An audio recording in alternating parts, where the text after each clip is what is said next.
Hello दोस्तों, नमस्कार। यह बात उस समय की है जब बाबा नैनीताल के बजरंगगढ़ में आए हुए थे। मैंने जब सुना कि बाबा बजरंगगढ़ आए हुए हैं तो मैं उनके दर्शन के लिए व्याकुल हो उठी।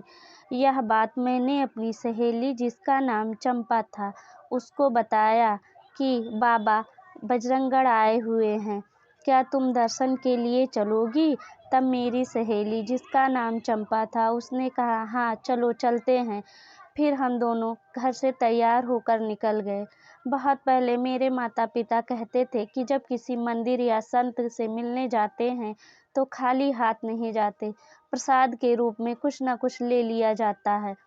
जब मैं घर से निकली थी उस समय मेरे पास केवल दुअन्नी थी, सो मैंने रास्ते से एक संतरा ले लिया। उस दुअन्नी का मुझे एक ही संतरा मिला। मैं वह संतरा लेकर आगे बढ़ी, लेकिन मन ही मन संकोच लग रहा था कि एक संतरा मैं बाबा जी को कैसे अर्पण करूंगी।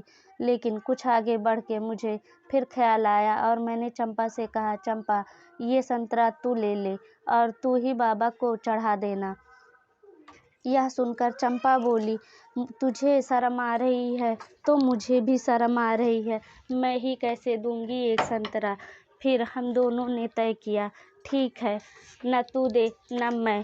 रास्ते में जो हनुमान जी का मंदिर पड़ता है वहाँ यह संतरा रेलिंग पे रख दिया जाएगा। चंपा ने हामी भर दी, हाँ हाँ ठीक है चलो।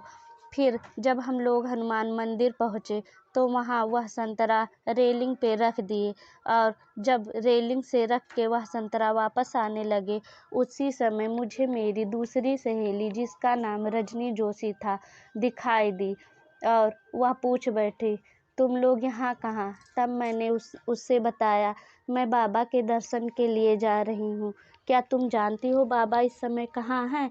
फिर रजनी जोशी ने मुझे बताया, हाँ बाबा अपने कुटी में हैं, जाओ मिल लो।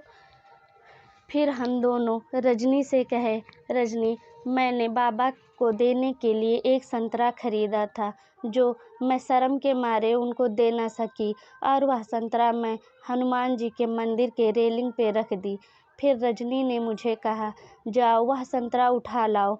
तो मैं वह संतरा लेने के लिए मंदिर गई, लेकिन जब मैं पहली बार मंदिर गई तो वहाँ वो संतरा ना मिला।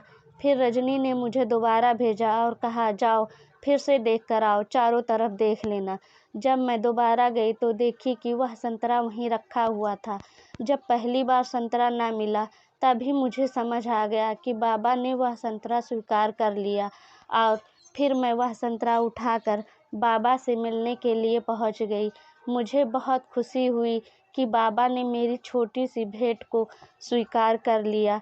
बाबा अपने भक्तों में छोटा बड़ा अमीर गरीब कभी नहीं देखे और न देखते हैं। ऐसे हैं नीम करौली वाले महाराज।